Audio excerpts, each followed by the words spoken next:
ఎంతమంది అమ్మ ఉండేది ఇంట్లో? ఏం చేస్తారు మీరు? ఎంత వస్తాయి మీకు రోజుకి ఇట్లా ఏరుకుంటే? రోజుకి మొత్తం మీద రోజు 500 వస్తాయి. చదువుకుంటున్నారు పిల్లలు? తను యూనిఫామ్ వేసుకున్నాడుగా. ఎక్కడెక్కడైనా స్కూల్లో అంటే మనకి ఏంటంటే ఎవరో ఒకళ్ళు సరుకులు ఇస్తా ఉంటే వాళ్ళ దగ్గర ద్వారా నుంచి నేను మీకు తీసుకొచ్చి ఇస్తా ఉంటా. సో మనకేంది అవినాష్ గారు అని ఇచ్చారు, అది కనపడే అబ్బాయి ఇచ్చాడు ఇవ్వమని. సో వాళ్ళ తరపు నుండి మీకు తీసుకొచ్చేస్తున్నా. చీర కూడా తీసుకొచ్చి నచ్చిందా? ఇవ్వండి, ఇది కూడా తీసుకున్నా. కొంతమందికి ఇద్దాం అనుకుంటున్నా, అలా తీసుకొచ్చేస్తా సరుకులు బియ్యం. ఈ కనీసం ఒక 4 రోజులకు వస్తుంది మీకు, ఒక చిన్న ఫ్యామిలీకి వాడుకోవడానికి. మనకు అవినాష్ గారు అని ఇచ్చారు. ఏమన్నా థ్యాంక్స్ లాంటిది అలా ఏమని చెప్పండి అతనికి.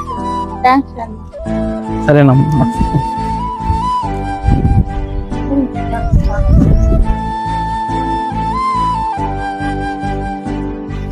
ఏం పేరు నీ పేరు?